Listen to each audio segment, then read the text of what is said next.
Quantos estão alegres por estarem na casa do Senhor? Glória a Deus. Nós viemos aqui adorá-lo. Nós viemos aqui adorá-lo nessa manhã. E como nós estamos estudando sobre como interpretar a Bíblia, e hoje nós vamos dar continuidade, né? E vai ser uma bênção. Me veio algumas coisas no coração. Se vocês quiserem, irmãos, podem recolher as ofertas já, por favor, enquanto nós estamos conversando aqui. E me veio algumas coisas no coração e eu fiquei pensando, né? Hoje nós temos o livre acesso à palavra de Deus. Isso é uma honra, meus irmãos.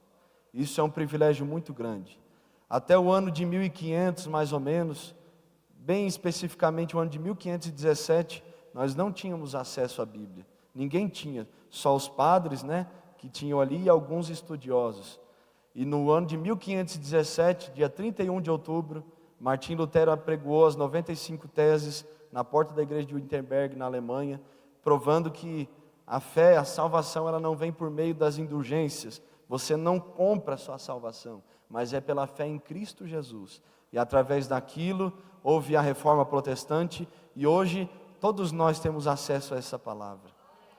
Glória a Deus por isso. Todos nós temos a oportunidade de lê-la, de nos dedicarmos a ela, e como essa palavra transforma as nossas vidas. Nós estamos aqui nessa manhã, porque um dia alguém pregou essa palavra a nós. E hoje nós temos esse privilégio. Vamos adorá-lo com alegria. Em gratidão ao Senhor. Lutas, provas e dificuldades, elas vêm e elas vão. Você pode lembrar nesse momento de todas as lutas que você já passou? Você passou por elas, você está aqui, você venceu elas. Hoje você enfrenta outros problemas, mas você vai passar por eles e vai vencê-los. O que faz a diferença no meio disso tudo, é no meio dos problemas, nós adorarmos a Ele em espírito e em verdade. Aleluia! Aleluia! Glória a Deus! Então, aproveitando que nós estamos aqui, vamos fazer a leitura do texto de Mateus capítulo 5. Se coloque sobre os pés, por favor, mais uma vez. Lição de número 5 também, se você quiser abrir a sua revista. Lição de número 5, texto base, Mateus capítulo 5, versículo 17. Paz do Senhor a todos os internautas que nos assistem. Sejam todos abençoados nessa manhã de domingo, em nome de Jesus. Mateus capítulo 5. Todos encontraram aí? Amém? Mateus capítulo 5, versículo 17 ao 20. Diz assim a Bíblia: Não cuideis que vim destruir a lei ou os profetas. Eu não vim abrogar, mas cumprir. Porque em verdade vos digo, até que o céu e a terra passem, nenhum jota ou um tio se omitirá da lei, sem que tudo seja cumprido. Qualquer, pois, que violar um destes mais pequenos mandamentos, e assim ensinar aos homens, será chamado o menor no reino dos céus. Aquele, porém, que os cumprir e ensinar, será chamado grande no reino dos céus. Porque vos digo que se a vossa justiça não exceder a dos escribas e fariseus, de modo nenhum entrareis no reino dos céus. Aleluia! Tome o seu assento aí, adorando o Senhor Jesus. Glória a Deus. Então nós estamos aí na continuidade dessa lição maravilhosa, que é como interpretar a Bíblia, parte 2. E o versículo-chave que está aqui na nossa revista, e eu só vou mencionar a leitura dele, diz, Lucas 10, 26. Então Jesus lhe perguntou: que está escrito na lei? Como interpretas? Foi uma pergunta. O alvo da lição de hoje é concluir os princípios de interpretação bíblica, estudando sobre tipologia e alegoria e apresentando alguns princípios para a interpretação das parábolas. Glória a Deus. O aluno, depois disso, será capaz de reconhecer que Jesus tem interesse em que entendamos a mensagem, a palavra de Deus. Ele também será capaz de adorar a Deus pelo interesse que Deus tem em nós, e ele será capaz de esforçar-se para agradar a Deus pela obediência. Então hoje, como nós lemos aqui, nós vamos dar continuidade ao que o pastor já havia ensinado na semana passada ou retrasada? Passada, né? Então nós vamos continuar falando sobre os princípios de interpretação bíblica, depois vamos falar um pouco sobre tipologia, alegoria, parábolas, e vai ser uma bênção, glória a Deus. Você está com a sua revista aí? Glória a Deus, aleluia. Diz assim o texto que inicia, né? A Bíblia é infalível quando corretamente interpretada. Com essa frase de Bruce Milne, queremos abrir essa lição, que é a continuação da anterior, porque ela ressalta, ouça bem isso, ressalta mais uma vez a importância de se conhecer e se aplicar os princípios corretos da interpretação bíblica. Nós vivemos num tempo em que muita gente lê muita coisa e tem acesso a muita coisa, mas a Bíblia ela tem uma interpretação que é o que Deus quis falar conosco, que deseja se revelar a nós, e nós não temos como fugir disso. Um dos grandes problemas hoje, meus irmãos, é que muita gente lê a Bíblia procurando desculpas, procurando um respaldo para a sua vida e para viver da maneira que ele mesmo deseja viver, mas não lê a Bíblia, infelizmente, para buscar nela um refrigério, buscar nela um respaldo, buscar nela um caminho para que se possa seguir. Então, quando nós lemos a Bíblia de acordo com a nossa ideia, a nossa visão, nós vamos seguir um caminho errado. Quando nós lemos a Bíblia apenas com o interesse de saber mais que os outros, de buscar um conhecimento acima do que os irmãos têm, quando você lê a Bíblia com as motivações erradas, você tem uma chance muito grande de errar o caminho. Todos nós sabemos que quando Jesus citou o texto de Mateus capítulo 7, versículo 22 a seguir, quando ele disse: nem todo aquele que me diz Senhor, Senhor, entrará no reino dos céus. Jesus estava dizendo, não importa se ele vem à igreja, por mais que isso seja importante, e o salvo faz isso. Não importa se ele é um adorador, ou pelo menos aparente ser um adorador, por mais que isso seja importante, o salvo é dessa maneira. Não importa se ele conhece a minha palavra, se lá dentro ele não me amar, e não amar a minha palavra, ele não entrará no céu. Entende? Vocês entendem isso? Glória a Deus. Então, quando Deus olha para nós, Ele não vê a aparência, mas Ele vê o coração. E Ele conhece as nossas motivações, aquilo que nos move. E é por isso que traz muito temor ao meu coração nessa manhã, porque quando eu falo da palavra, eu sinto um temor muito grande, porque essa palavra um dia me encontrou, ela mudou a minha vida, ela escreveu uma nova história em mim, e eu sei que ela tem poder de fazer nova todas as coisas. Por isso, todos os dias eu não posso deixar de lê-la. Por isso, todos os dias eu não posso deixar de negligenciá-la. Entende? Quando eu vim para Jesus, alguns anos atrás, uns 9 anos atrás mais ou menos, meu pai me ensinou que todos os dias, quando se acorda pela manhã, isso é um costume das casas de recuperação, e o meu pai passou por muitas casas de recuperação, e eu trabalhei numa casa de recuperação 8 meses, como obreiro, auxiliando ali, há uns aninhos atrás aí, né, irmãos? E todos os dias nós líamos o provérbio do dia, todos os dias nós abrimos, hoje é dia 19, então a primeira coisa que eu fiz nessa manhã, e a Carol bem sabe, né, é abrir o provérbio 19, oro, agradeço a Deus pelo dia, e palavra de Deus, provérbio 19, ler o provérbio do dia, o livro da sabedoria, que vai me ajudar a tomar decisões corretas, e ser uma pessoa com caráter de acordo com a palavra de Deus. Então, dos 9 anos para cá, todos os dias, vou lá, leio a Bíblia, me dá um temor de manhã, se eu acordar e não lê-la. Se eu sair de casa sem ler a palavra, parece que eu estou meio desviado, assim. Então, sempre eu tenho esse costume. E é interessante, porque vocês também têm o costume de vocês, né? Quando vocês vieram para Jesus e aprenderam isso, todos nós devemos ter esse temor e entender que a palavra de Deus está acima das nossas vontades e dos nossos interesses. Aleluia!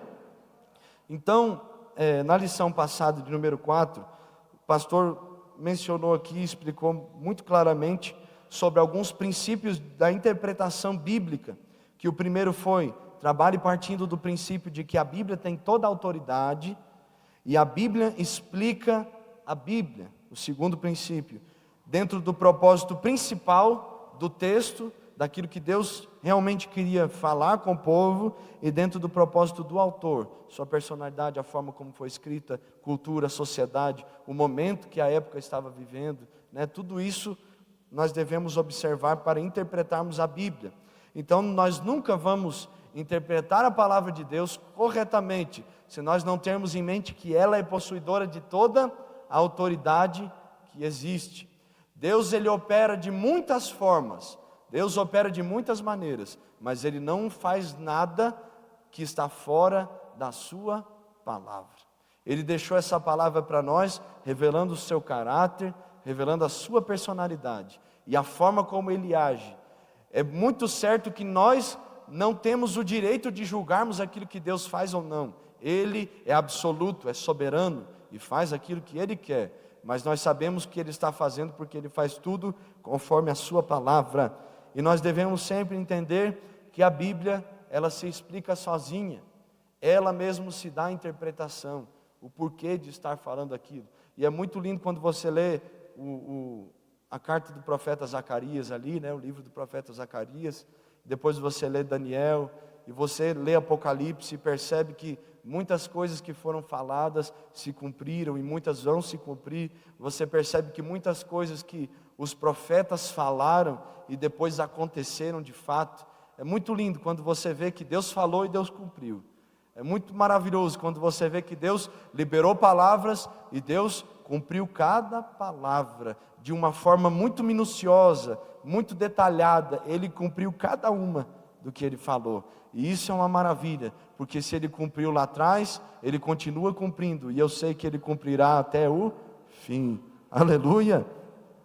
Então, dentro destes princípios de interpretação bíblica, continuando aqui, primeiro, trabalhe partindo de que a Bíblia, ela tem toda a autoridade, e segundo, a Bíblia explica a própria Bíblia. E o terceiro tópico aqui sobre princípios de interpretação bíblica, e eu creio que esse seria, se não o mais importante, um dos mais importantes, é o novo nascimento. O novo nascimento. Não há como alguém entender a palavra, não há como alguém amar a palavra, se essa pessoa não for nascida de novo. O que é o novo nascimento? O novo nascimento é o seu caráter transformado por Cristo. É quando as trevas, elas já não fazem mais parte e não dominam a sua vida. É quando você não é mais dono de si mesmo. É quando você não é mais aquele que está em primeiro lugar no seu coração. O novo nascimento é quando Cristo, e somente Cristo, está em primeiro lugar no seu coração, em primeiro lugar na sua alma, quando Ele dirige as suas decisões, quando Ele determina o que você pode fazer ou não, por meio da sua palavra, da sua vontade, do seu espírito. O novo nascimento é quando as suas vontades vão embora e as vontades do céu vêm para nós. O novo nascimento é quando o velho homem é mortificado e o novo homem é regenerado dentro de nós, nos fazendo nova criatura.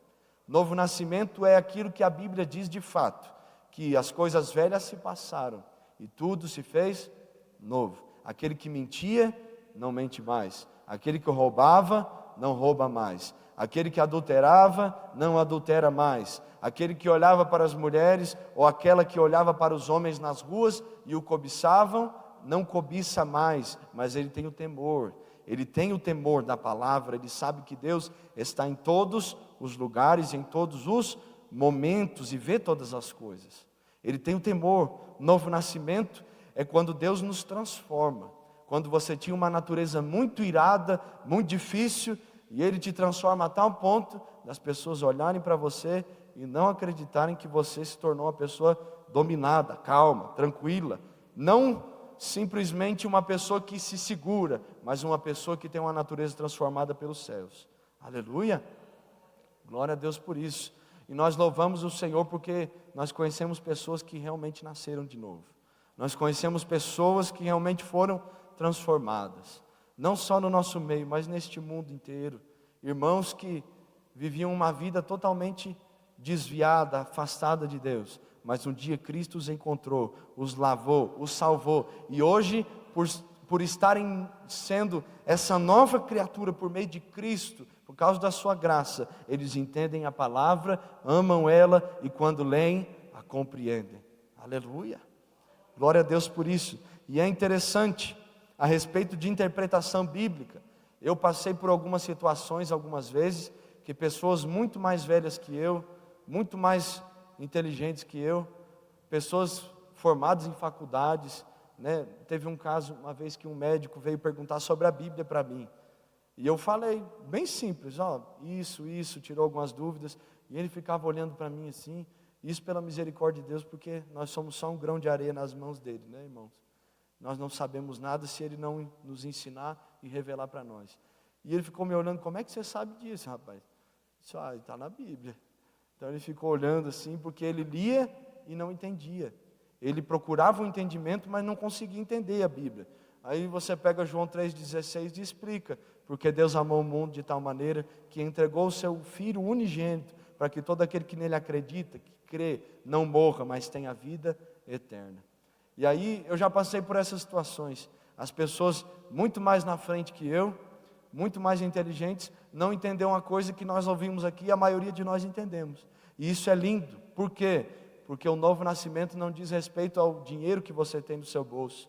O novo nascimento não diz respeito à sua capacidade intelectual. O novo nascimento não diz respeito à sua condição social, a posição social que você ocupa. Não. O novo nascimento diz respeito a você entregar o seu coração, sua mente, sua vida para Jesus e deixar que Ele reine dentro de você. E agora, porque você é uma nova criatura, você lê a palavra, você entende a palavra, você ama a palavra, e aí você consegue também ensinar a palavra. Glória a Deus. Isso é maravilhoso. Então, a fé salvadora e o Espírito Santo são essenciais para compreendermos e interpretarmos corretamente as Escrituras. Entender e interpretar corretamente as Escrituras não é uma questão de inteligência ou de muita capacidade acadêmica e intelectual, como nós citamos aqui exemplos. Homens cheios de muita letra, mas ausentes do Espírito de Cristo no coração, jamais conseguirão chegar ao verdadeiro significado do texto bíblico. Isto não é iluminação. E uma pergunta fica a nós: e o que é iluminação? É a atuação do Espírito Santo, para fazer com que o leitor possa compreender com clareza o que o escritor tinha em mente quando escreveu o texto bíblico. Não podemos deixar de citar as palavras de Bruce Milne: o Espírito de Deus é santo, portanto o que compreendemos na sua verdade está menos relacionado com a capacidade de nosso cérebro do que com a extensão da nossa obediência. Quando escalamos uma montanha, a nossa visão do horizonte é relacionada com a altura a qual subimos, e não com o equipamento complicado que possuímos. Você se lembra do que Jesus disse a Nicodemos?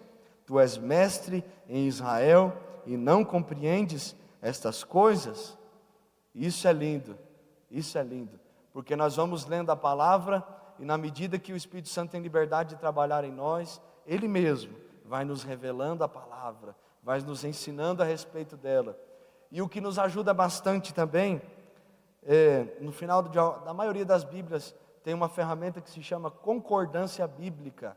E aí você abre o texto e tem uma referência ali, todas as referências que a respeito daquele texto tem na Bíblia, e você pega aquele assunto e começa a olhar um versículo, e o versículo explica o outro versículo, e o Espírito Santo vai falando com você, vai trabalhando, vai te ensinando, vai te envolvendo, e vai te mostrando qual é o caminho correto.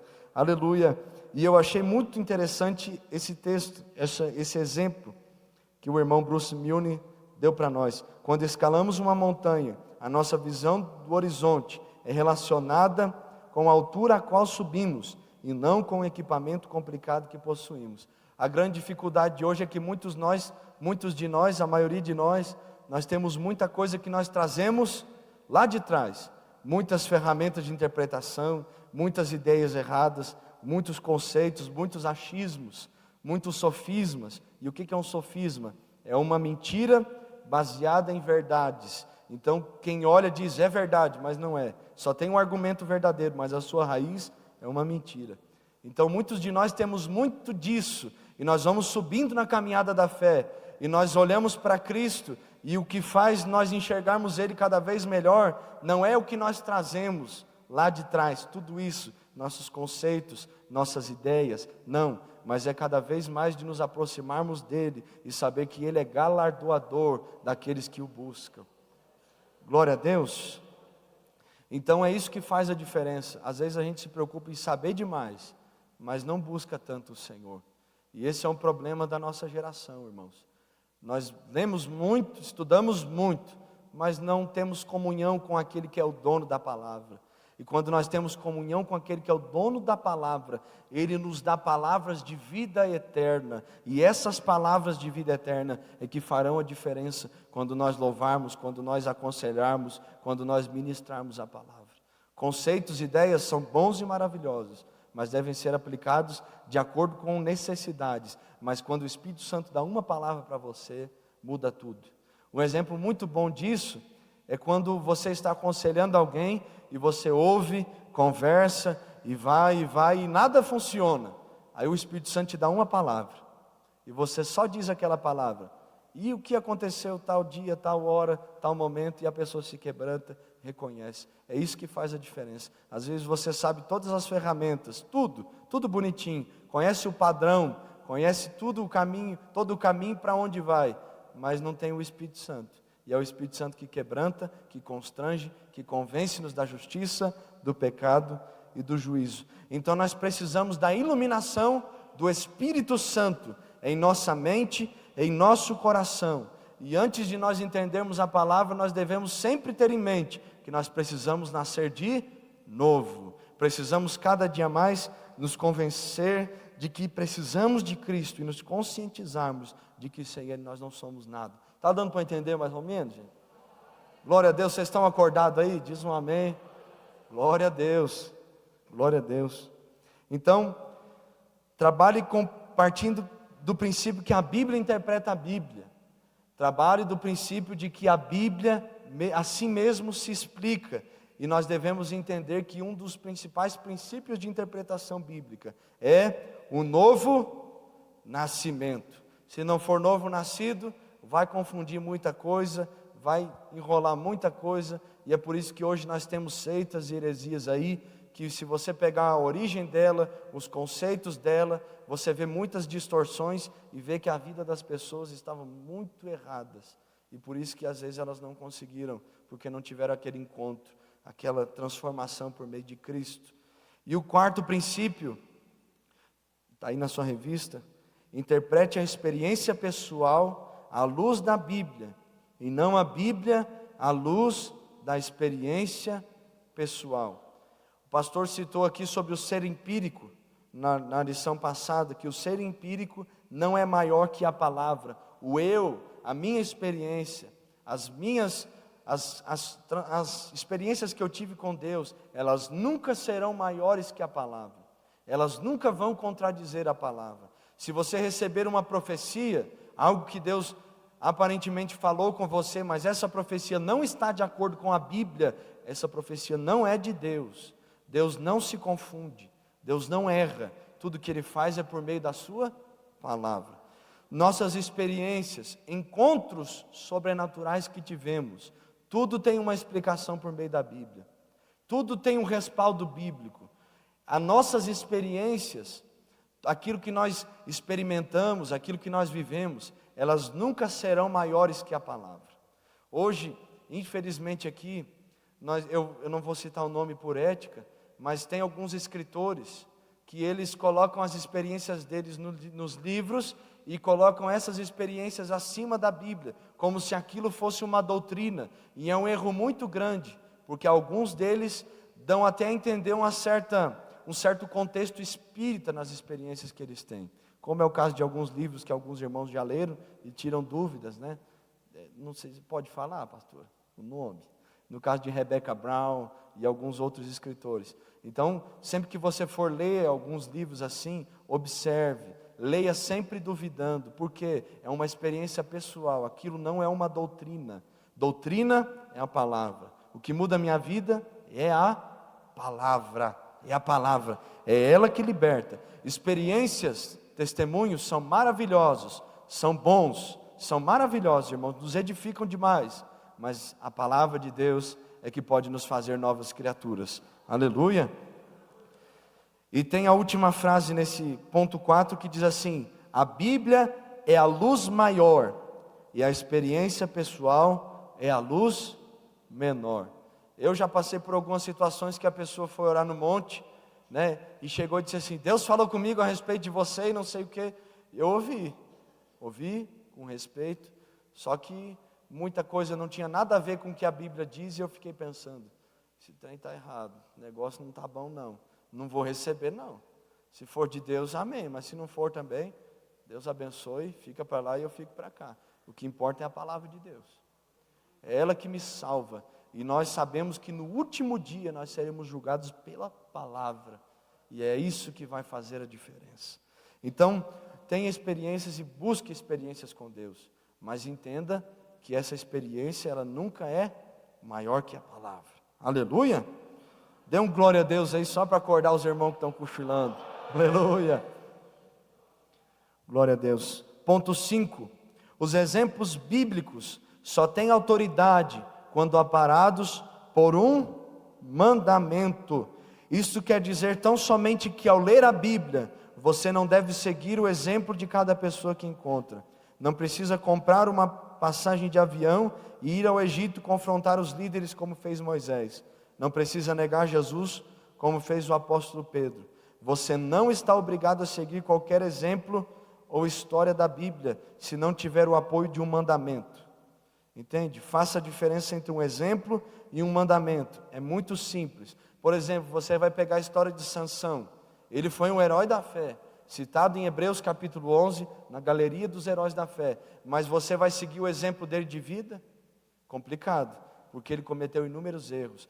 Davi foi um extremo adorador e tocou o coração de Deus. Mas se você for seguir a vida dele, você vai seguir um caminho mau, porque ao longo da trajetória dele houve falhas, houve dificuldades.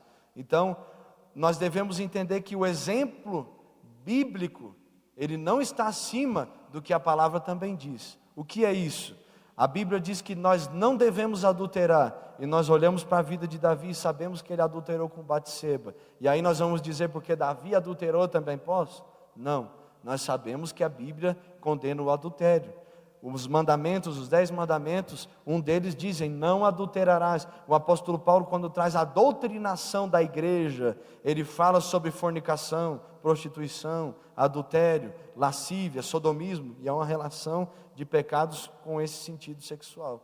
Então nós devemos entender, a Bíblia tem uma doutrina, os exemplos bíblicos são bons, são maravilhosos, a forma como Deus agiu e operou, mas nós não devemos seguir muitos deles, porque senão nós vamos estar diante dos problemas da nossa vida, e nós vamos fazer como o povo fez no Egito, na frente do mar. Nós vamos murmurar, nós vamos reclamar, e nós sabemos que murmuração não agrada a Deus. Entende? Ficou claro essa parte? Aleluia. Então, Deus nos mandou seguir a sua palavra, a sua palavra. Temos inúmeros exemplos. Observe se os exemplos estão de acordo com a palavra. Amém, gente? Aleluia. Ponto 6, a Escritura tem somente um sentido e deve ser tomado literalmente. Muitas vezes as pessoas questionam a veracidade da Bíblia por 2 motivos. Primeiro, elas colocam em dúvida se a passagem é literal, porque não querem obedecer a passagem, ela. Segundo, preferem interpretar a passagem figurada, porque ela não se enquadra na tendência teológica pré-concebida. Os 2 motivos são carnais e não produzem crescimento espiritual. Há textos cujo significado figurado está muito claro, como acontece em Marcos 9, 42 ao 48. Todavia, mesmo aqui, este inferno é literal, embora o cortar, arrancar, significa crucificar a carne. Então, muita gente pega o texto bíblico, pega esse texto bíblico e quer interpretar ele não de acordo com aquilo que ele está dizendo ali. Por exemplo, Jesus falou: não olhe para uma mulher e não deseje ela com uma intenção impura no seu coração, porque senão você já está adulterando com ela. E aí a pessoa pega aquele texto e quer levar para outro lado, interpretar de outra forma, para poder fazer o quê? Olhar para as mulheres e desejá-las. Entende? O problema é esse, interpretar a Bíblia com o seu coração, com a sua vontade, com as suas experiências. Não, a Bíblia ela está acima de nós, a palavra de Deus está acima de nós, e nós devemos sempre ter em mente, que quando ela diz para eu não fazer, quando ela diz para eu não seguir essa direção, é porque realmente ao homem os caminhos parecem direitos, mas o fim deles são caminho de morte. Aleluia. Então nós devemos entender isso, que nós não podemos, no meio de textos bíblicos que nós temos dúvidas, pegá-los e interpretá-los de acordo com a nossa vontade humana, mas nós devemos pegá-los e ver o que Jesus quis dizer, qual era o contexto da época, por que ele estava falando isso, e agora eu vou atrás, vou entender, ele disse isso por causa dessa forma, dessa maneira que as pessoas agiam, e ele quis corrigir, quis ensinar, quis mostrar que o reino dos céus é diferente, e porque o reino dos céus é diferente, eu devo viver uma vida diferente, e não procurar desculpas para cobertar as minhas próprias vontades. Ficou clara essa parte? Aleluia! Interprete as palavras no sentido que tinham no tempo do autor. E um exemplo muito interessante disso é quando o apóstolo Paulo vai falar sobre os sacrifícios, sobre comer carne de porco, comer a comida dos sacrifícios. É interessante por quê?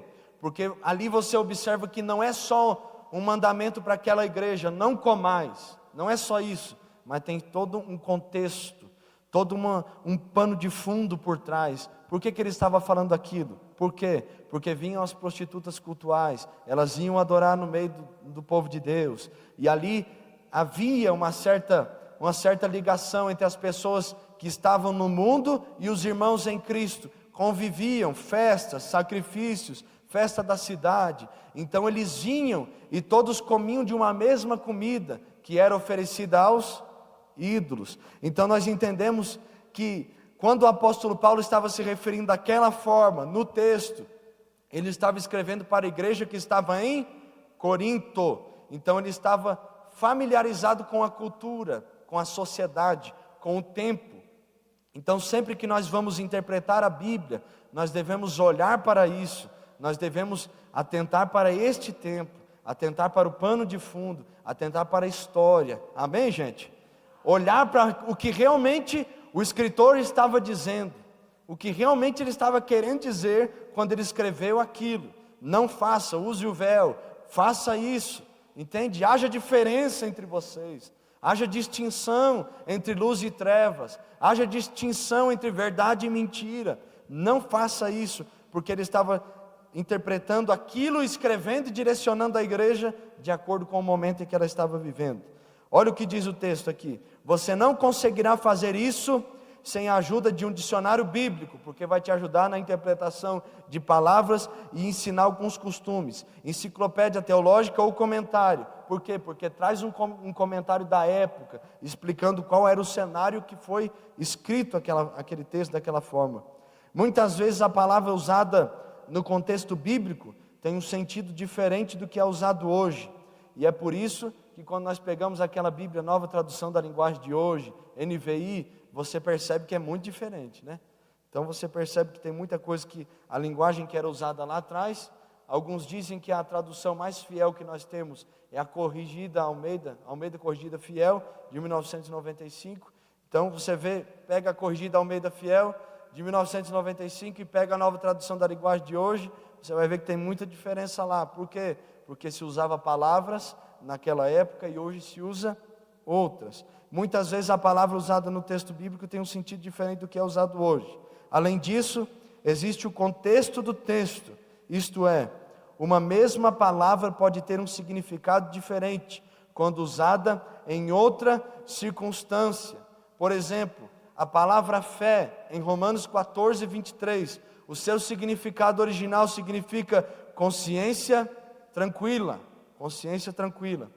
Não tem o mesmo sentido usados em Hebreus 11, 1, que diz que a fé é a certeza das coisas que se esperam, mas a prova das coisas que não se veem. Embora o termo seja o mesmo, até no texto grego.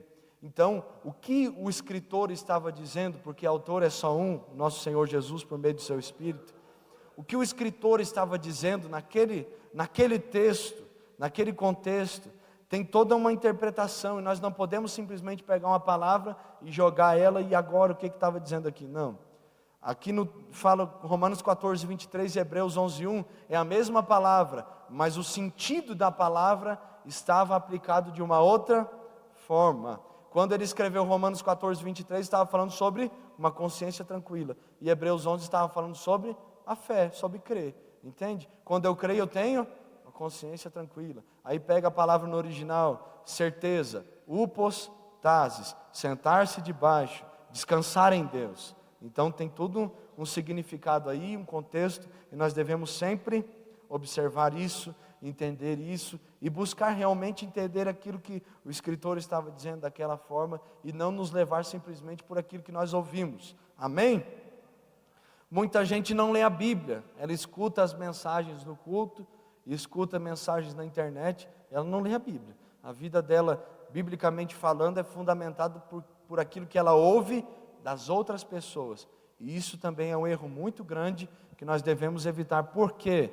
Porque nós temos a palavra e nós temos acesso a ela, entende? Deus nos deu essa palavra para nós lermos ela, e nós nos dedicarmos e nos identificarmos com ela. Então nós devemos ir à palavra, e não nos acostumarmos a ouvir sermões e palavras. É bom, é maravilhoso, nos edifica, mas o caminho é nós que buscamos, é nós que seguimos, a decisão é nossa, salvação é individual, e nós vamos dar conta por cada momento que nós negligenciamos de leitura. Nós devemos entender isso. Interprete a Escritura dinamicamente. O Espírito de Deus é vivo, e Ele usa a sua palavra de acordo com seus grandes objetivos. Lembrou Bruce Milne? Isso significa que a nossa interpretação bíblica precisa construir uma ponte ao século 21 e perguntar: o que este texto significa para a minha vida? Ou o que este texto significa para a igreja de hoje? Este irmão aqui do nome complicado afirmou que a observação e a interpretação sem a aplicação é um aborto. Então você observou o que o escritor diz, você observou o que é o pano de fundo, o que ele estava vivendo e por que Deus falou daquela forma e daquela maneira, mas você fica naquilo, você não aplica. Mas por que Deus me levou a essa palavra? O que Ele quer falar comigo aqui? O que Ele tem para a sua igreja? É complicado. Eu lembro de um pastor uma vez que foi pregar numa vigília, e ele falou para mim: Marcelo, eram 2 pregadores na noite, e o pregador pregou sobre a cidade de Éfeso, e foi um negócio fantástico, uma aula sobre a geografia de Éfeso, mas não tinha nada a ver com o momento, porque ele falou sobre como eram as ruas, sobre como era a cultura, sobre como era o lugar, o que o apóstolo que chegou lá, o apóstolo Paulo enfrentou quando esteve lá, mas ele não aplicou. E o que adianta? Eu saber que a rua era melhor que a outra, que a cidade era mais bonita ou era mais feia, mas o que adianta? O que Deus quer falar comigo? O que Ele tem para mim? Então nós temos que ter essa consciência, senão a gente vai viver uma vida meio vazia do Evangelho. Por quê? O apóstolo Paulo foi em Éfeso, pregou, salvou, nós conhecemos a história, mas o que Deus quer falar conosco hoje? Ele deixou uma carta, um escrito, para aquela igreja, para aquela época, mas o que Deus quer falar conosco hoje? Ele deixou essa carta também para nós, Ele deixou essa palavra também para nós. O que Ele quer falar para mim? O que Ele tem para o Marcelo, que vive no século 21, na cidade de Anápolis? O que Ele tem para o Helder, que vive no século 21, que mora na cidade de Anápolis? O que Ele tem para os irmãos que moram lá no Mato Grosso, que moram em Porto Alegre, que estão lá em Portugal? O que Ele quer falar para nós? Entende? Às vezes a gente conhece muito, mas aplica pouco. Sabe todos os mandamentos, conhece tudo, mas uma coisa te falta: pratica, aplica, vende tudo que tens. Foi isso que Jesus falou ao jovem rico: você sabe muito, você conhece muito, você sabe os mandamentos, vive eles, mas falta uma coisa: você tem que aplicá-los. Agora você vende tudo, vem e me segue. Entende? Eu sei que eu devo amar o meu irmão, eu sei que eu devo ter comunhão com você, mas aí eu não tenho. Eu sei, mas eu não aplico. Eu sei, mas eu não vivo. Isso se chama o quê? Hipocrisia. Porque conhece tudo, mas não vive. Entende? É complicado. Por quê? Nós vivemos um tempo que as pessoas querem as informações, elas querem os conceitos teológicos, ela quer algo novo da palavra, mas muitas vezes, a maioria das vezes, Deus quer falar de uma forma simples, não é? Eu lembro de quantos cultos que o irmão foi lá, pregou, não entendi nada. Aí vinha um parente meu lá, o seu Vitorino, irmãos, porque Jesus quer abençoar, e ele sempre termina assim as frases. E uma vez ele apontou o dedo para a igreja e disse, Jesus falou comigo, que ele vai vir buscar a sua igreja. Irmãos, uma glória caiu assim, ó. E eu fiquei pensando, gente, mas o irmão sabia tudo da Bíblia, lá da palavra, sabia tudo, mas não aconteceu nada. E o irmão Vitorino, Jesus, abençoe, e a mesma oração sempre, simplicidade, trabalhando sempre na agricultura lá, não conhecia muito, não sabia nem ler direito, mas quando ele falava Jesus, tinha um respaldo de glória, porque não conhecia muito, mas aplicava o pouco que conhecia. Aleluia. Isso produz temor no nosso coração. Li a Bíblia, e agora? Tem gente também que, não, Deus vai falar comigo. Aí abre assim, cortar a cabeça de João Batista. Não, Jesus, o senhor errou aqui, não deu certo não. Eu chamo isso de macumba evangélica. É uma macumba evangélica. Quer ler a Bíblia? Porque quem lê a Bíblia e tem a prática de lê-la, você sabe aonde você abre. Entende? Então, Deus quer falar comigo. Eu vou abrir aqui Mateus 5, mais ou menos, que eu sei onde é que é. Então, vai ser uma coisa mais light, né? Entende? Então, não faça isso. Não sorteie os versículos. Não. Aqui tem um sério problema com a caixinha das promessas. Lá em casa não tem, né? Mas tem um sério problema. Tinha uma casa de uma irmã que nós íamos visitar, e a irmã chegava lá, irmãos, antes de vocês entrarem aqui, tome um versículo da minha caixinha das bênçãos. É só bênção. A pessoa está com a vida errada, vai pegar um versículo de quê? De bênção. Não tem arrependa-se, crede no Evangelho, para que os vossos pecados sejam perdoados. Não tem algo que toque na pessoa, não, Deus vai te abençoar. Aquele que habita no esconderijo do Altíssimo. O problema é estar em habitar, né? Para depois ter as outras coisas. Entende? Então, quando nós realmente amamos a palavra e desejamos vivê-la, nós não vamos abri-la sequencialmente, não, Senhor, fala comigo, não, eu vou lê-la todos os dias. Eu vou ter um plano de estudo de leitura bíblica. Eu vou ler, eu vou estudar, eu vou me aplicar. E muita gente pergunta para mim, como é que você lê a Bíblia, irmão Marcelo?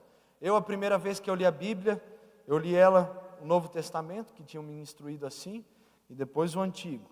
Aí depois eu comecei a ler de Mateus a Judas, deixei o Apocalipse, que é um pouquinho mais difícil de interpretar, e depois eu li o Antigo Testamento, de Gênesis a Malaquias, e depois eu li o Apocalipse. Ficou mais fácil de eu entender, né? Então, eu sempre aconselho assim. Então nós devemos sempre ler os textos, interpretar o pano de fundo, ver o contexto bíblico, o que Jesus estava falando, o que ele estava dizendo, por que ele estava falando daquela forma, mas o que ele quer falar comigo hoje? O que ele quer falar para mim? Entende? Outra coisa que dá um sério problema é que a gente está com o costume de ler a Bíblia assim, né? Pega a palavra, essa palavra não é para mim não, é para você, é para o irmão. Lembrei do meu marido que me enfezou o dia inteiro hoje. Então o pastor pregou, é para ele. Não, a palavra foi chamada para nós lermos para nós. Ela voltada para nós. Não, o pastor pregou, o irmão pregou, a irmã pregou, é para mim, eu recebo. Eu creio. Tem um texto de Hebreus muito interessante que diz, irmãos, nós não podemos rejeitar a palavra que nós temos ouvido. Antes, nós devemos ainda mais dar crédito a ela. Nós devemos dar crédito a ela. Então, Deus, Ele não deseja que nós venhamos somente a conhecer a sua palavra, mas Ele deseja que nós venhamos a aplicá-la nas nossas vidas. O exemplo que eu usei antes, eu conheço o irmão, estou aqui, sei que devo amá-lo, sei que devo respeitá-lo, mas não faço assim. Sei que falar mal do irmão é errado, é pecado, é murmuração, é fofoca, é falso testemunho, mas mesmo assim eu vou lá e falo. É complicado, porque diante daquele que tudo vê, nós não temos desculpas. Além de o falar, ele nos julga pelo pensar mal. Isso traz temor no nosso coração. Ele não vê só o falar, ele vê o pensar. Ele conhece os nossos corações. E é terrivelmente maravilhoso, porque Ele nos conhece tanto para nos perdoar e mudar a nossa vida, se houver arrependimento em nós, quanto Ele nos conhece para nos julgar. E Ele pode nos julgar, Ele é o justo juiz, Ele pode nos julgar, Ele nos deixou Sua palavra, nós não temos desculpas. O que nós devemos entender é que nós precisamos, muitas vezes, parar de falar e começar a viver. Parar de querer entender muita coisa e viver pouco. Gente que quer entender muita coisa e quer conhecer e quer saber muita coisa da vida dos outros, das coisas dos outros, da vida do irmão. Gente que procura muita coisa, acaba encontrando muitas portas. E quem acha muitas portas dificilmente entra pela porta estreita, porque tem muitas opções, sabe demais. E porque sabe demais, ele mesmo se guia, não precisa de Jesus. Agora, quem realmente entende que, além de entender, eu devo aplicar, eu devo amar, eu devo compreender. Não, o irmão está nervoso, mas tem uma raiz, tem um motivo para ele estar daquela forma. Eu não sei porque que eu estou falando isso não, mas eu vou falar, viu? O irmão pode até ter pecado, gente, mas teve uma raiz. Ele pecou, mas o que fez com que ele pecasse não é o ato, mas foi algumas coisas lá atrás que aconteceram. Quer ver a questão de adultério? Não é o ato do adultério que é o problema está na raiz, porque ele sabia que olhar e desejar era errado, mas ele foi quebrando pequenos princípios, e por quebrar pequenos princípios foi levando a grandes erros. Entende isso? Então, eu rejeito a palavra aqui, não foi para mim, foi para o irmão. Eu nego a palavra aqui, quando eu digo que ela não é para mim, ela é para a pessoa que está do meu lado, eu estou negando a palavra. Porque toda a palavra é divinamente inspirada, e ela é poderosa em Deus, para corrigir, redarguir, consolar, edificar, e ela é para mim. Ela é para mim. Ah, mas eu não cometo esse tipo de coisa. Mas pelo menos é um cuidado que você deve ter, é um alerta para que você tenha um cuidado a respeito daquilo. É um alerta, é Deus olhando para você e dizendo: meu filho, lá na frente você vai passar por essa tentação, por essa dificuldade. E aí você vai entender que a minha palavra já veio ao seu encontro antes de você passar por esse momento. Quando a Bíblia diz assim: não ireis, mas se você irá, não peque. O que ela está dizendo? Eu prefiro que você não ire. Deus está falando, não ira. Mas se chegar a isso, não peque. Não peque. Deus está dizendo, eu quero evitar que você peque. Então, não ira. Não estoure, não exploda, não xingue, não brigue. Cale-se, reflita. E é difícil, mas é possível. Não é fácil, mas é possível. É possível. Por mais que muitas vezes nós falhamos nessas áreas. Eu falho nessa área algumas vezes. Entende? Mas todo dia nós estamos ali. Deus nos dê graça, Deus nos dê força, nos ajude quando irarmos, nos ajude a não pecarmos, nos ajude a ter o domínio, nos ajude a ter a temperança, o fruto do Espírito, nos ajude, para que nós possamos viver uma vida de acordo com a sua palavra. Perfeição não é você ser 100%, mas é você ter um coração realmente que busque a Deus, um coração realmente quebrantado, um coração realmente que busque ao Senhor e acima das suas falhas. Deus, eu falei hoje com o Senhor, fui omisso, mas eu estou aqui, eu peço perdão e eu preciso que o Senhor me lave. Eu preciso que realmente que o Senhor me levante, para que eu não caia mais no erro que eu caí.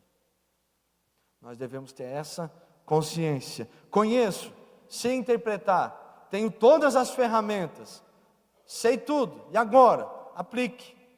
Viva, entenda, compreenda, mas viva o Evangelho. Nós precisamos todos os dias aplicarmos essa palavra. Quando já teve momentos na nossa vida, na minha vida e da Carol pelo menos, né? Que quando a gente media a nossa semana pelo culto de domingo, gente. Engraçado, né? A palavra de domingo era como se fosse a direção da semana, e sempre é. Então Deus falou conosco dessa forma neste domingo. Então quer dizer que essa semana vai ser uma bênção. Vamos ter que aguentar o que for necessário. E vamos suportar. Deus falou conosco no domingo, então quer dizer que Ele tem uma direção para nós. Segunda-feira está aí. Vamos ficar meio ligado, que nem diz o gaúcho. Fique esperto, porque Tem algo que Deus quer falar conosco. Ouvimos a palavra, vamos começar a aplicá-la já amanhã de manhã, sairmos do culto, já vamos aplicar o mais rápido possível, para que Deus nos guarde e nos livre de todo mal. Aleluia.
Verdade, glória a Deus. Muito boa contribuição do pastor Raimundo.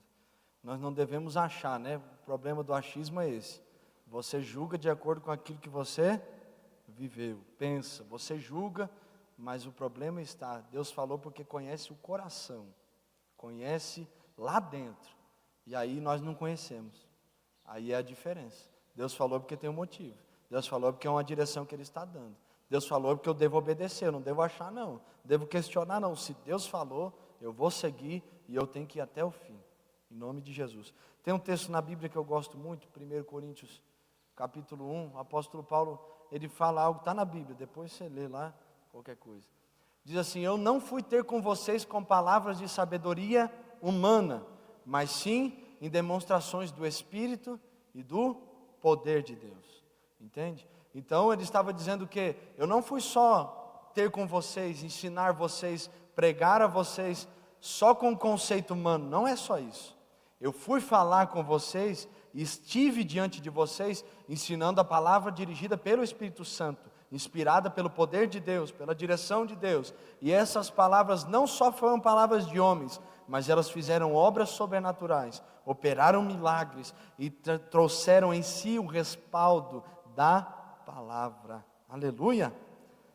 Então nós entendemos o quê? Que nós devemos interpretar a Escritura com muita sabedoria, muito temor, muita paciência e cautela, né? Seria bom se todos tivessem aquele Novo Testamento em grego, né? O Antigo Testamento em hebraico, e aí vai. Por quê? Porque ali, a Adriele que me deu um de presente, glória a Deus por isso.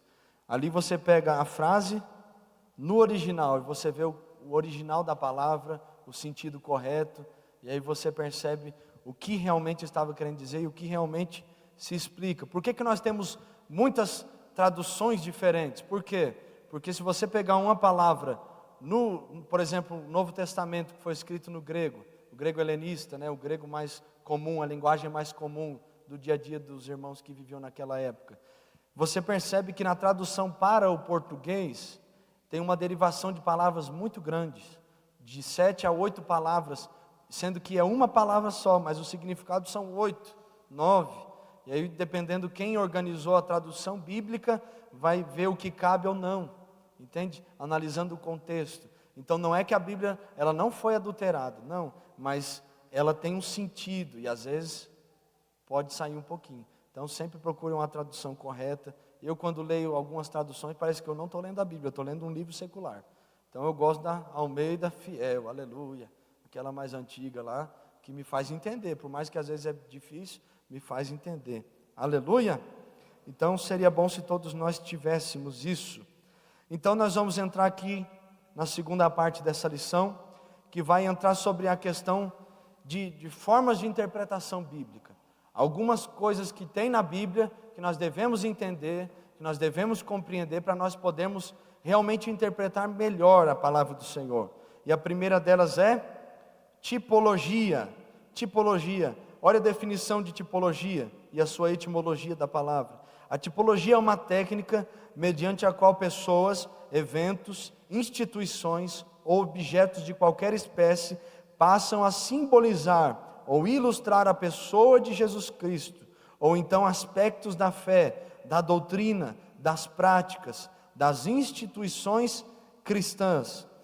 Lá embaixo, irmãos, o termo grego tipos aparece no Novo Testamento 14 vezes, traduzido por modelo, padrão, exemplo, que está lá em Atos 7:44, 1 Timóteo 4:12, Hebreus 8:5, e todas essas palavras envolvem o uso de tipos para efeitos didáticos. Resumindo, tipologia é aquilo que o escritor usa para fazer com que as pessoas que estão lendo, elas entendam melhor aquilo que elas estão lendo. Tipologia é usada muitas vezes em uma situação, muito em pessoas e objetos. Se você pegar dentro da tipologia bíblica, a pessoa que mais aponta para Cristo no Antigo Testamento, através da sua vida e das circunstâncias que cercaram a sua vida, você vai ver que o exemplo mais perfeito de Cristo, dentro da tipologia bíblica do Antigo Testamento, é José. Por quê? Porque ele foi amado pelo pai, ele foi vendido pelos irmãos, e Jesus também foi. Ele foi injustiçado, Jesus também foi. Foi condenado, Jesus também foi.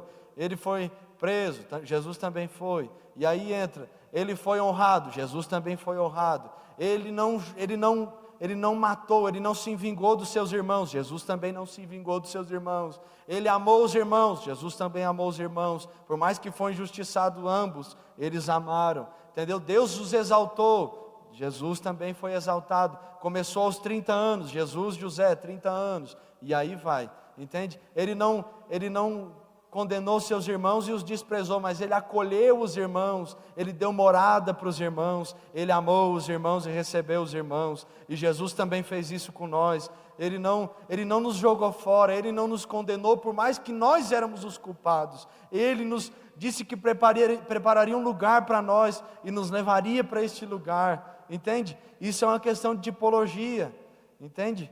Então, José é o exemplo mais perfeito de Jesus, dentro da tipologia bíblica no Antigo Testamento.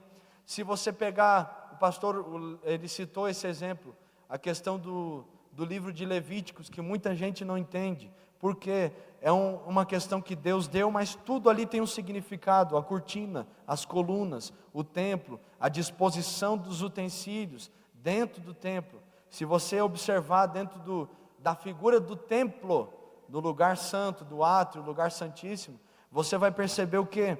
Que as disposições dos utensílios dentro do templo, a mesa da proposição, o altar e tal, os pães, tudo, o formato dessa disposição é um formato de cruz, você olhando de cima. Então você percebe que tudo tem um significado. Por quê? Porque eles iam e sacrificavam o animal no templo. Eles iam e sacrificavam o animal naquele lugar, em cima daqueles utensílios eles derramavam sangue. Então tudo tem uma simbologia, tudo tem uma tipologia ali na Bíblia, tem um porquê. Porque Jesus morreu aonde? Na cruz. Ele era o Cordeiro, ele foi para aquela cruz, se entregou por nós, e o seu sangue vertido naquela cruz nos perdoa, nos purifica de todo o pecado. Por que as cortinas do templo, elas tinham a maioria da predominância maior das suas cores eram azuis? Por quê? Porque a cor azul fala da natureza celestial, fala do que vem do céu, e aí você vai observando cada coisa, tem uma coisa, e dentro das matérias de teologia, o que fala muito sobre isso é a cristologia, que vai apontar para Cristo. Tudo tem um porquê, tudo tem um motivo. Por que o apóstolo Paulo vai usar a figura de Jesus como segundo Adão? E aí vai várias questões que nós já vamos entrar aí, amém? Então é muito interessante, porque tudo tem um porquê na Bíblia. Deus não deixou nada na Bíblia para nós sem um motivo. Olha as características dos tipos bíblicos, dentro da tipologia bíblica. Primeiro, todos eles estão alicerçados na história e na revelação sagrada. Mateus 12:40, a Bíblia diz: pois como Jonas esteve 3 dias no ventre da baleia, assim estará o Filho do Homem 3 dias e 3 noites no seio da terra. O que Jesus estava dizendo aqui? Que Jonas foi engolido pelo peixe e apontava para os 3 dias em que Jesus ficaria sepultado. Assim como, era uma comparação. Então o que ele estava dizendo? Do mesmo tipo que Jonas ficou 3 dias no ventre da baleia, o Filho do Homem estará 3 dias no seio da terra. Então isso é uma tipologia bíblica. Depois ali B, são proféticos. João 3,14, e como Moisés levantou a serpente no deserto, assim importa que o Filho do Homem seja levantado. A serpente que Moisés levantou no deserto apontava para quê? Para a crucificação de Jesus. Todos aqueles que eram picados pelas cobras, quando eles olhavam para aquela serpente que foi levantada no deserto, eles eram curados. Então todos nós, quando nós olhamos para a cruz, nós somos o que? Curados, libertos, transformados. Tudo tem um porquê. Fazem parte integral da história sagrada e da doutrina cristã, e não foram inventados posteriormente por rabinos ou místicos. São cristocêntricos. Tudo que fazem aponta para Jesus. Um exemplo disso, Lucas 24:24. E alguns dos que estavam conosco foram ao sepulcro e acharam-se assim como as mulheres haviam dito, porém a ele não viram. Mas o texto aqui que nós lemos, esse versículo, fala sobre o momento que as mulheres foram ao sepulcro, mas o foco ali era quem? Jesus. Elas foram por causa de Jesus. O centro da Bíblia é o quê? Jesus. Nós estamos aqui nessa manhã por causa de quem? Jesus. Então tudo deve ser por meio de Jesus. Então todos os tipos da Bíblia, toda a simbologia bíblica, de alguma forma, ela vai apontar para Cristo, e deve apontar somente para Ele. E são excelentes para instrução e edificação. Cada tipo provê uma espécie de janela que permite a entrada de luz sobre o assunto ventilado. A carta aos Hebreus é o supremo exemplo de como funcionam os tipos bíblicos. Se você pegar a carta do escritor aos Hebreus, que há uma discussão teológica muito grande, e ninguém sabe geralmente quem é que escreveu, então nós não afirmamos nada. Se você pegar essa carta aos Hebreus, você vai perceber que o escritor, o foco dele era provar que tudo do Antigo Testamento era a sombra das coisas que viriam, a sombra do Novo Testamento. Então ele pega sobre o sacerdócio, vai falar sobre o sacerdócio, e ele prova que Cristo é o sacerdote perfeito, ele é o sumo sacerdote, acima de todos os sacerdotes. Ele vai falar sobre os anjos, aí ele explica que Cristo está acima de quem? Dos anjos. Ele vai falar sobre os profetas, ele explica o quê? Que Cristo está acima dos profetas, e ele prova que Cristo é o sacrifício perfeito. Tem um versículo de Hebreus que eu gosto muito, que diz que antes Deus falava por meio dos profetas, mas agora nos fala pelo meio do Filho, nos fala por meio do Filho. Então nós devemos sempre olhar para Jesus. Sempre que você for ouvir uma mensagem, um sermão, se esse sermão não aponta para Cristo de alguma forma, não guarde ele no seu coração. Tudo que nós fomos fazer, tudo que nós fomos pregar, tudo que nós fomos cantar, tudo que nós fomos praticar na nossa vida, tem que apontar para Jesus. Tem que apontar para Jesus, porque Ele está acima de tudo, de tudo. Então, dentro da tipologia bíblica e simbologia bíblica, tudo aponta para Cristo. Exemplos bíblicos disso: na verdade, o Antigo Testamento é usado como uma espécie de tesouro, de onde são extraídas todas as formas de antecipações de Cristo, de sua igreja ou de sua doutrina, mediante pessoas ou coisas que são usadas simbolicamente. Vejamos alguns exemplos. Primeiro, Cristo tornou-se o segundo e último Adão. Aí você vai ver o apóstolo Paulo em Romanos capítulo 5, vamos ler? Romanos 5, Abra sua Bíblia comigo aí. Mateus, Marcos, Lucas, João, Atos, Romanos, antes de 1 e 2 Coríntios. Romanos capítulo 5, versículo 12. Todos acharam aí, amém? Eu vou ler aqui rapidamente para nós não perdermos o tempo aqui, não passarmos do horário. Pelo que como por um homem entrou o pecado no mundo e pelo pecado a morte, assim também a morte passou a todos os homens, por isso que todos pecaram. Porque até a lei estava o pecado no mundo, mas o pecado não é imputado, não havendo lei. No entanto, a morte reinou desde Adão até Moisés, até sobre aqueles que não pecaram à semelhança da transgressão de Adão, o qual é a figura daquele que havia de vir. Então Adão estava anunciando alguém que viria, o homem perfeito. Mas não é assim o dom gratuito como a ofensa.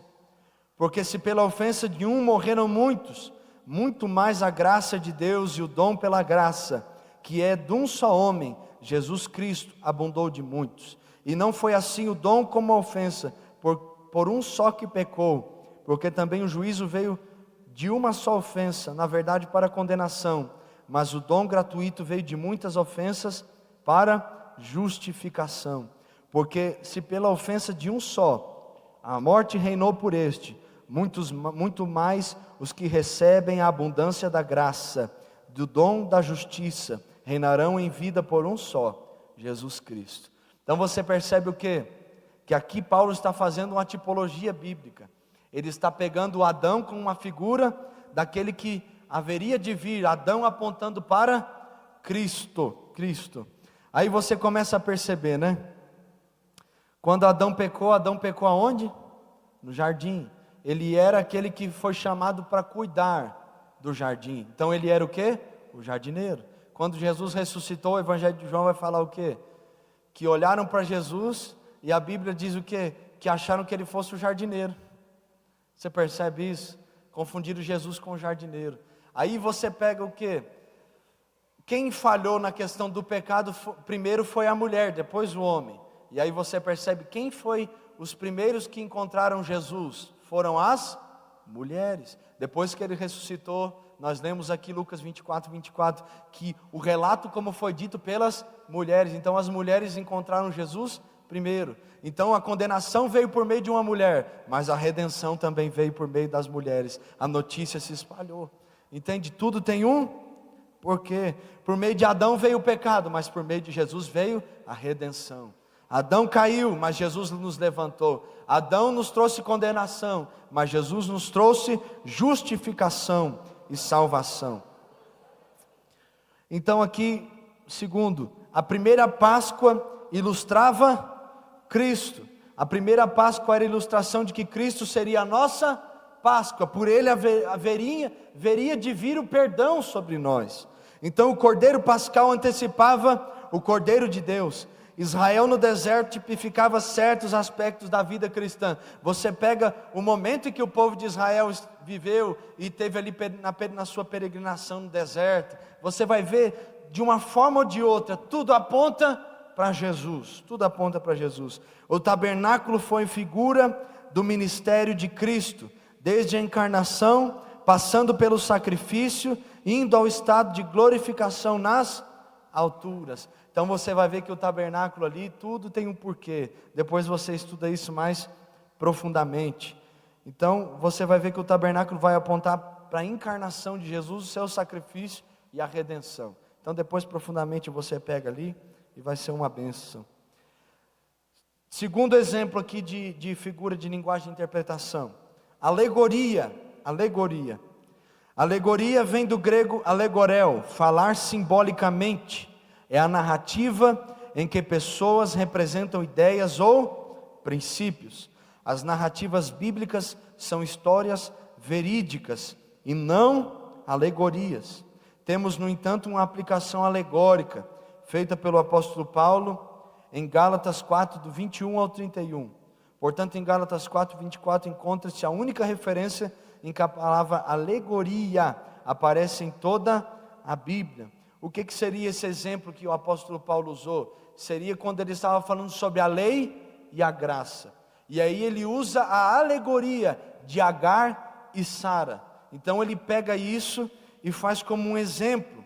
A questão da alegoria, para ficar mais fácil de nós entendermos, ela possui vários pontos de comparação, mas ela tem um só termo como foco da sua exemplificação.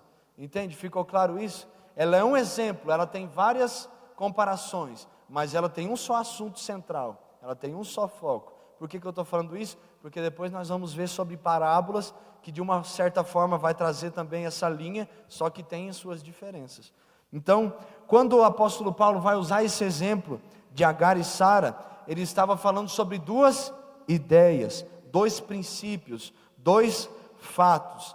Paulo usou essas duas mulheres para falar dos dois pactos, a lei e a liberdade em Cristo. Então ele usou esse exemplo para poder esclarecer, e você vai ver na Bíblia alguns exemplos, como no caso de João 15, quando Jesus vai falar sobre a videira. Você vai ver quando Jesus falou sobre os vinhateiros, que ele transmite uma alegoria da sua vida, da sua história e daquilo que ele iria trazer para nós, que é a salvação. Então você vai ver ao longo da Bíblia essa figura de linguagem. Nós sempre devemos fazer a diferença entre alegoria e parábola. Preste atenção nisso, que é importante para nós.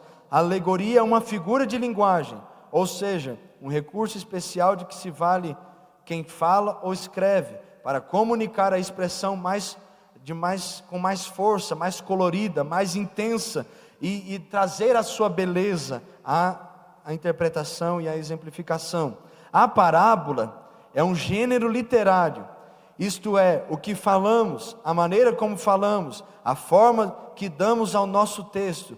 Um texto, ele tem vários tipos de gênero, ele pode ser narrativo, descritivo, dissertativo, poético, parabólico, mas existem várias formas também de se expressar. Então nós entendemos o quê? Que um dos exemplos de interpretação é a alegoria, que ela é uma forma de comparação, que ela vem com um assunto central, mas ela tem várias comparações dentro dela mesma. Agora as parábolas, está ficando mais ou menos claro aí? Vocês estão entendendo mais ou menos? Vocês me ajudam aí, gente? Só quem está entendendo, levanta a mão aí. Eu sei que é um pouquinho complicadinho, mas Leslie me ajuda aí, vai dar certo. Então, nós vimos sobre a tipologia, sobre a alegoria e as parábolas.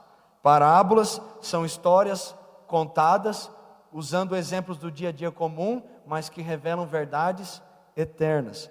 O termo parábola é formado por duas palavras gregas.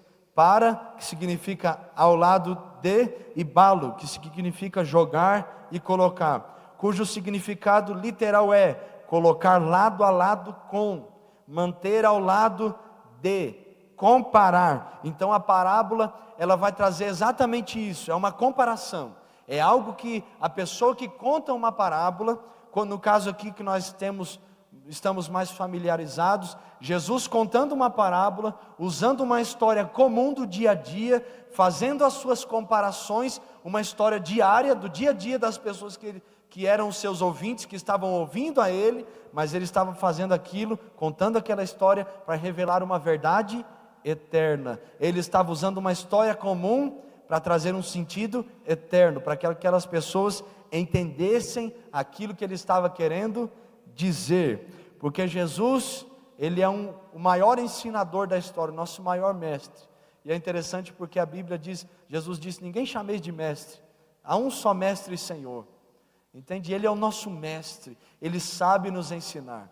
Então quando Jesus estava contando as parábolas, o propósito de Jesus não era complicar a vida das pessoas que estavam ali, por mais que às vezes ele foi simples, mas ninguém entendia ele, entende? Porque só os espirituais discerniriam as coisas espirituais. Ele não queria realmente que as pessoas entendessem ele naqueles dados momentos, mas a maioria das vezes Jesus se fez entendido, e por mais que ele fosse o homem mais inteligente, mais sábio da história, acima de Salomão, acima de Daniel, ele usou palavras simples para falar conosco, para ensinar as pessoas que estavam ali e para nos ensinar hoje. Então, há quem diga que um grande ensinador não é aquele que sabe todas as palavras e usa palavras difíceis e bonitas, mas é aquele que sabe olhar para uma criança e ensinar a criança a palavra. Por que a criança? Porque você tem que usar as palavras mais simples, palavras do dia a dia, para que ela possa entender. Então eu olho para Jesus e eu vejo esse ensinador perfeito. Ele sabe nos ensinar. Então Jesus, ele sabia nos ensinar e ele usou essas figuras, essa tipologia, para quê? Para ensinar um povo que já estava familiarizado com a cultura judaica, o que era aquilo, por que foi daquela forma, e o que representava, ensinando que ele era o cumprimento de tudo aquilo. Por que ele usou, o apóstolo Paulo usou a alegoria? Porque ele queria se fazer entendido. Ele queria que os irmãos lá da igreja da Galácia, que hoje, dentro da geografia bíblica, seria atualmente a região da França, ele queria que os irmãos entendessem ele. Entendesse, porque uma vez entendendo, é possível aplicar aquilo que nós entendemos. No caso aqui, quando Paulo fala sobre lei e graça, ele estava dizendo: vocês começaram no Espírito, mas vão terminar na carne. Vocês vão permitir que as pessoas levem vocês de novo a anular o sacrifício de Cristo, por causa das tradições, por causa da circuncisão, por causa do não comer, por causa do não fazer, por causa do guardar o sábado. Vocês de novo estão crucificando o Filho de Deus. Então ele usa essa figura, Agar e Sara, para poder se fazer entendido para aqueles irmãos, aquele povo. Então, quando Jesus conta as parábolas, e quando nós vemos algumas parábolas no Antigo Testamento, nós percebemos que Deus, dono de toda a sabedoria e supremacia, de toda a soberania, porque Ele está acima de tudo e todos, mesmo sendo Deus, Ele desejou se revelar a nós. Ele desejou se fazer conhecido, e Ele usou de figura de linguagem humana, usou de palavras simples para poder falar conosco. Então nós sabemos que Deus usou de tipologias, Deus usou de alegorias, mas também usou de parábolas. Aleluia! Vocês estão comigo aí? Dormiram não? Aleluia! Vamos lá, vamos perseverar. Aleluia! Então nós sabemos que parábola significa o quê? Uma comparação que na verdade não é como a alegoria, porque a alegoria usa um termo, um assunto, e aí traz as suas comparações, mas a parábola, a diferença dela é o quê? Elas são vários termos e várias comparações dentro de um mesmo texto, uma mesma explicação. Glória a Deus. Então a parábola é um gênero literário que formalmente consiste de uma história típica, tirada da realidade cotidiana do ouvinte, que lhe oferece um exemplo de comportamento ao qual deve reagir. Por exemplo, o bom samaritano de Lucas 10 e o juiz iníquo de Lucas 18. Por que Jesus estava usando aquela figura de linguagem? Porque ele queria se fazer entendido. E aí fica uma pergunta para nós, dentro do contexto, se pergunta para Jesus: qual é o maior mandamento? Amarás o Senhor teu Deus, amarás o Senhor teu Deus de todo o teu coração, alma, entendimento, e ao teu próximo como a ti mesmo. Aí ficou aquela pergunta: quem é o próximo? Aí Jesus olhou para eles e ele falou sobre o bom samaritano, aquela palavra maravilhosa que Jesus disse. E por que ele usou o bom samaritano? Quem estava perguntando para ele era um mestre da lei, e os judeus não se davam com os samaritanos, porque os samaritanos eram judeus que se casaram com pessoas de outros povos, outras nações, e Deus havia dito que não era para casar com outros povos, outras nações. Não deem os vossos filhos para que tenham aliança com outros povos, para que vocês não tenham os deuses estranhos dentro do meio de vocês. E aí nós conhecemos. Então os samaritanos eram o fruto da aliança do povo de Deus com o povo que não era de Deus, do mundo, que adorava os outros deuses. Então os judeus não se davam com os samaritanos. E aí Jesus pegou o exemplo de um samaritano, de um sacerdote, de um levita, e colocou no meio para falar de amor. Então o que é o amor? Vamos trazer para os nossos dias de hoje. O que é amar o próximo? É quando o pastor da igreja passa lá, aí você vai longe. É quando o irmão que toca no grupo de louvor, o diácono passa lá, tem alguém caído, mas ele não atende, não está lá, ele não estende a mão, ele não cuida. Entende, gente?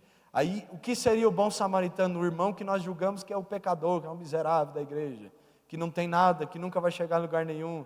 Aí ele vai lá, o que ele faz? O que é o amor? Esse irmão vai lá e estende a mão. Por mais que tenha suas limitações, suas dificuldades, ele vai lá, estende a mão, cuida. Ele vai lá e abençoa, Ele vai lá e paga todas as dívidas, cura as feridas, e diz, eu vou pagar as dívidas dele agora e eu vou voltar para pagar o resto depois. Entende, gente? É uma história que Jesus usou para poder ensinar o que era o amor.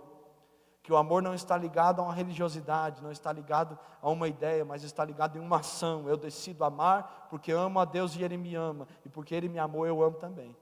Aleluia, aleluia.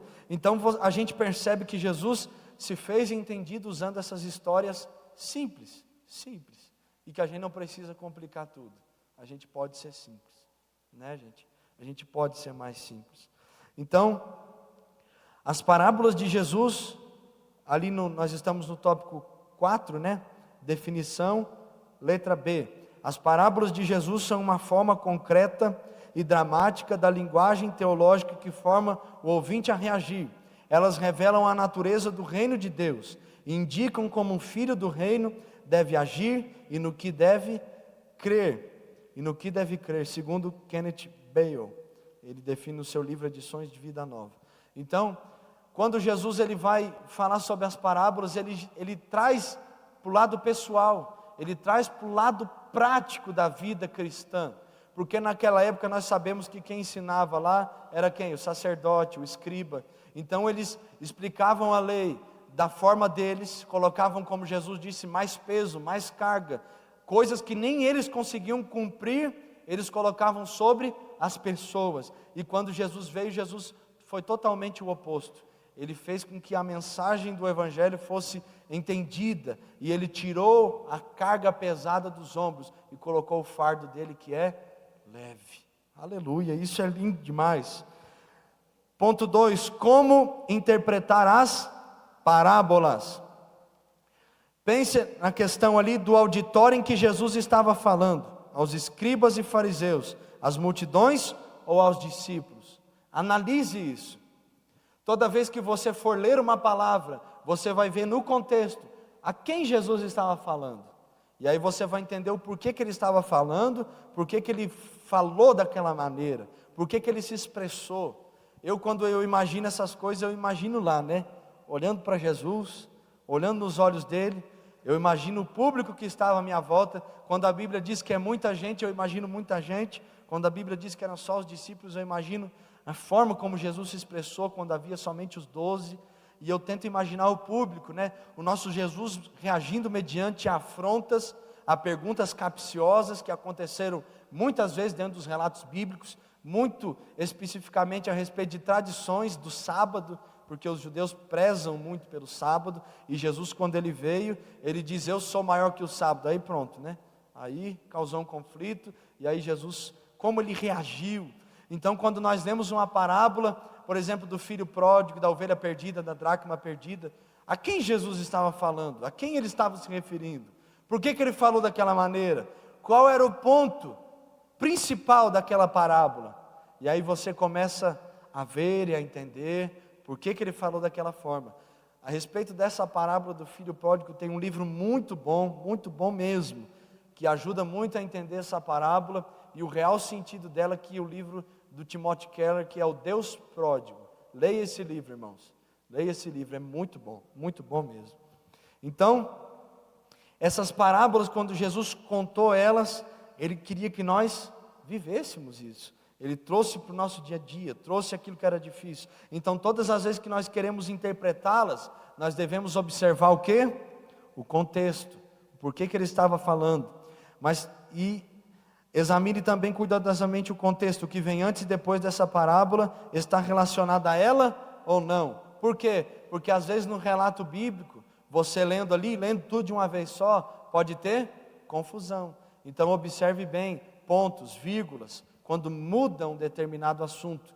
Um dos textos de mais difícil interpretação bíblica, para mim, é o texto de Hebreus capítulo 6, que vai falar sobre aqueles que um dia tiveram uma iluminação dada pelo Espírito, que provaram os dons celestiais e as virtudes do século vindouro, e recaíram, que pisaram de novo no sangue de Cristo, e aí eles não teriam salvação. E aí há muitas discussões teológicas e brigas, e cada um puxa para um lado, e aí fica aquela coisa, o que esse texto quer dizer? Cada um fala um negócio, a gente não entende.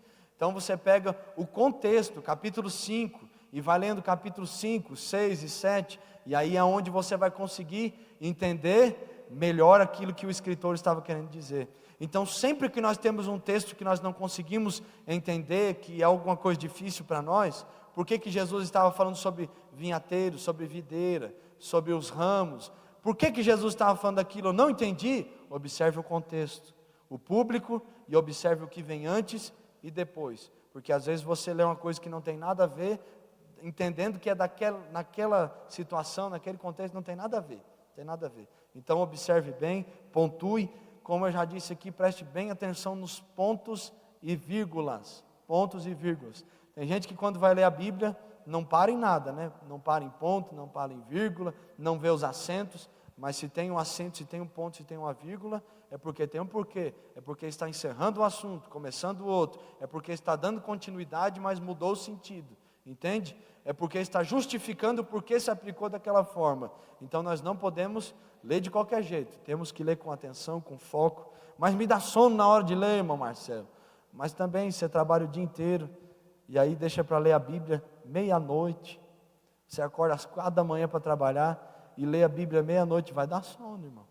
Observe o tempo que você está mais desperto, procure um tempo de leitura, e se você tem um tempo à noite, realmente tem tempo para ler, e dá sono, mas toda vez que eu leio dá sono, faça que nem o nosso pastor sempre nos ensina, pega uma fruta, uma maçãzinha, pica ali, vai comendo devagarinho. Eu gosto de café, né, irmão? Tem jeito, eu tomo café lendo, quando eu não estou de jejum, né? Porque de jejum a gente não toma café, né, irmão? Mas aí tem gente que toma, infelizmente. Aí você está lendo a Bíblia, toma um cafezinho, toma um chimarrão ali, vai ser uma benção, tá bom?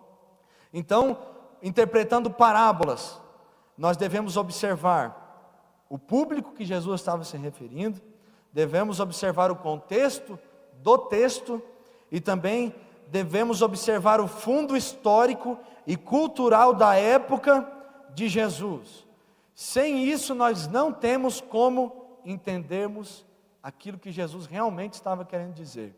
Por que Jesus falou? Por que Jesus interpretou? Por que ele fala sobre liberdade? Porque o povo estava preso. Preso por quem? Pelos romanos. E aí você observa todo um contexto.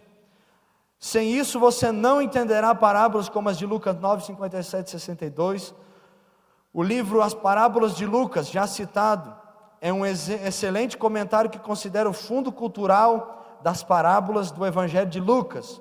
Serve de exemplo para demonstrar a importância de se conhecer a influência que a cultura exerce sobre o aspecto teológico ou doutrinário da parábola. Ou seja, o contexto cultural, a forma de vida que eles viviam ali, influencia na escrita. Por quê? Porque eles estavam escrevendo para o público que eles viviam. Então tem um porquê de eles escreverem daquela forma. Tem um porquê de Joel escrever sobre o gafanhoto daquela forma, daquela maneira. Tem um porquê de Oséias usar o livro de Oséias, ter aquela linguagem. Tem um porquê. E nós devemos sempre observar o fundo histórico, cultural. No Antigo Testamento você observa, principalmente no livro de Oséias, por que Deus falou daquela forma, usando a vida, usando o casamento? Por que Deus falou daquela maneira, com aquelas palavras? Mas foi muito duro, irmão, não sei o que. Usou a vida do irmão Oséias para casar com Gomer, teve 3 filhos, Loami, Loruama, Jezreel, e aí cada filho tem um significado. Por que Deus falou daquela forma? Por quê? Observe o contexto. Eles tinham dinheiro, eles eram ricos, mas eles eram vazios de Deus, e aí Deus usou aquilo. Por quê? Porque todas as vezes que Gomer, que era a esposa do profeta Oséias, ela saía de casa, Deus falava com o povo: Israel deixou a mim, eu, o marido perfeito, e foi atrás dos seus amantes. Queriam dinheiro, mas os seus amantes a abandonaram. E aí o profeta fazia o quê? Ela voltava a se prostituir, o homem de Deus, dirigido por Deus, ia lá e buscava a esposa de volta. E Deus estava dizendo: mas ainda que vocês virem as costas para mim, eu posso restaurar vocês, eu posso amar vocês, eu ainda desejo ter uma aliança com vocês. Então tudo tem um porquê, um contexto. Tudo tem um porquê, e nós devemos sempre observar isso, Nós devemos basear nossa vida de interpretação em aplicação do texto, o porquê que Jesus estava falando daquela forma, o contexto, para quem, como, onde, porquê. Então sempre buscar isso. Nesse aspecto nós devemos ser curiosos, para entender o que Jesus estava dizendo. Amém? Amém? Por exemplo, aqui nós temos na nossa lição: por que Jesus escolheu uma viúva batendo a porta de um juiz iníquo, para ensinar sobre o dever de orar sempre e nunca esmorecer? Por quê? Aí faz a gente pensar, por que ao lado do fariseu no templo para a oração estava um publicano? Por que na parábola do amor ao próximo o bom mocinho é um samaritano e não o sacerdote ou levita? Por quê? Por que Jesus usou a figura da viúva? Porque a viúva na época de Jesus era desprezada. É por isso que Tiago, em 1, 22, 27, está na Bíblia, está lá naquele contexto do capítulo 1, ele vai dizer que a religião verdadeira para Deus é cuidar dos órfãos e das viúvas. Por quê? Porque eles eram desprezados, e os juízes na época não queriam atendê-la. Então, por mais que fosse desprezado, por mais que fosse julgado pela sociedade, ela estava lá, ela bateu, ela insistiu, até que o juiz julgasse a causa dela. E Jesus faz um paralelo aí: nós devemos orar, por mais que nós achemos que nós não vamos ser respondidos, nós devemos insistir, nós devemos perseverar, nós devemos ir até o fim, para que Ele nos atenda. Aleluia.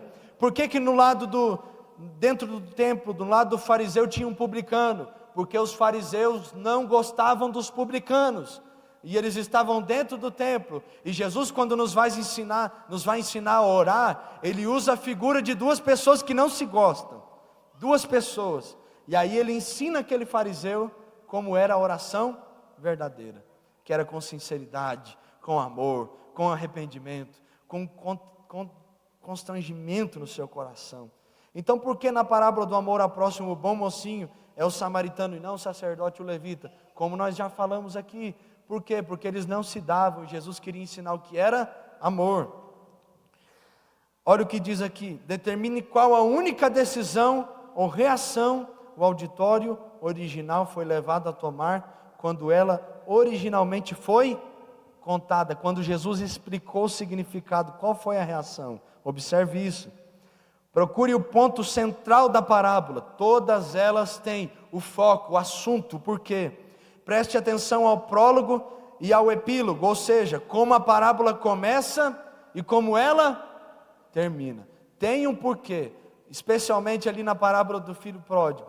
O filho foi embora, aí voltou, e o outro estava fora da casa do pai.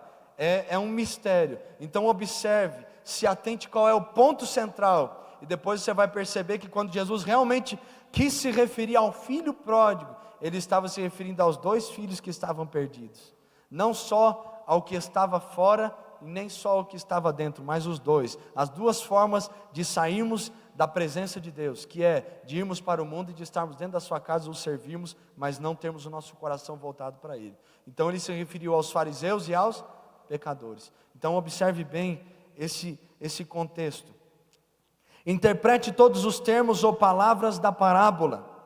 Preste atenção nos verbos. Por exemplo, o que significa molestar em Lucas 18:5? O que quer dizer passar de largo em Lucas 10, 31 e 32? Observe os verbos, a palavra central, chave, o que caracteriza, os advérbios, o que traz ali a caracterização do verbo. Observe bem e vai ser uma bênção. Aí entra essas questões. Por que Jesus, ao falar sobre misericórdia, usou o samaritano? Nós já falamos aqui, observe bem isso. Por que Jesus usou a figura de uma dracma perdida para ensinar sobre a necessidade de se buscar o perdido? Por quê? Atente para os detalhes, atente para os objetivos do que Jesus queria realmente dizer. Observe bem, leia o texto com o coração puro, com o coração voltado. E sempre que você for ler a Bíblia, sempre que você for ler a palavra, ore antes. Peça ao Espírito Santo, ilumina minha mente, ilumina o meu coração e me ajude a entender o que eu estou lendo. Então hoje nós falamos sobre a continuidade daquilo da lição passada, que o pastor já havia falado, a respeito de como interpretar o texto. E hoje nós aprendemos um pouquinho sobre tipologia, alegoria e parábolas. Concluindo então, a interpretação bíblica é uma tarefa para Deus deseja que todos os homens cheguem ao pleno conhecimento da verdade. 1 Timóteo 2,4. E certamente eles não farão isto sem manejar bem a palavra da verdade. 2 Timóteo 2,15. Portanto, os princípios de interpretação bíblica são essenciais para a compreensão das Escrituras. A partir de agora, aplique-os em seus estudos bíblicos e em muitas coisas que você antes não entendia. E essas coisas começarão a ficar mais claras para nós. Bons estudos bíblicos, está dizendo ali, né? Então, comece a observar bem, comece a analisar o texto, o contexto, o começo, o fim. Analise bem qual é a figura de linguagem, se é uma tipologia, se é uma alegoria, se é uma parábola, e aplique essas ferramentas. Eu tenho certeza que a partir da aula passada, dessa aula, nós vamos ler a Bíblia com mais sabedoria, com mais entendimento. Nós vamos ter a mente mais aberta para podermos interpretar a palavra do Senhor, porque hoje nós aprendemos sobre essas ferramentas, e se você conseguir aplicá-lo no seu dia a dia, você vai ter um entendimento melhor do que Jesus tem para você, do que Jesus tem para nós, e o que nós devemos fazer a partir de agora. Amém? Vamos orar então? Antes de nós orarmos, antes de você se colocar sobre os pés, alguma pergunta, alguma dúvida, dentro da lição, dentro do que nós temos comentado aqui, alguma dúvida, alguma coisa que passou em branco, porque isso às vezes passa, né? Alguém quer falar alguma coisa? Só levante sua mão. Ninguém, gente? Glória a Deus então. Então vamos nos colocar sobre os pés, para nós orarmos e agradecermos a Deus, que a partir dessa manhã nós possamos valorizar mais as sagradas letras, que a partir dessa manhã nós possamos amarmos essa palavra que temos, lermos, estudarmos, nos dedicarmos, aplicarmos ela em nossa vida, julgarmos menos os irmãos, mas amarmos mais a palavra e termos ela em nós. Nós sabemos muito, mas nós devemos viver mais ela. Nós devemos amar os nossos irmãos, devemos aplicar o que a Bíblia diz e não o que eu penso. Amém? Que a partir dessa manhã nós possamos ter a nossa mente mais aberta a respeito da interpretação bíblica. Pai, em nome de Jesus nós oramos nessa manhã e pedimos, estende tuas mãos sobre nós, estende tuas mãos de graça, estende tuas mãos de misericórdia, sobre tudo que falamos, sobre tudo que mencionamos aqui nessa manhã, a respeito das ferramentas de interpretação bíblica, a respeito, Senhor, de tipologia, alegoria, parábolas, a respeito das formas de aplicarmos essa interpretação. Em nome de Jesus, te damos graças porque o Senhor sempre nos instrui, te damos graças porque sempre o Senhor nos ensina, te damos graças porque o Senhor é bom, fiel e misericordioso, e está aqui nessa manhã. Abençoe cada um que aqui está, abençoe suas casas, abençoe cada classe que assim se separou, em nome de Jesus.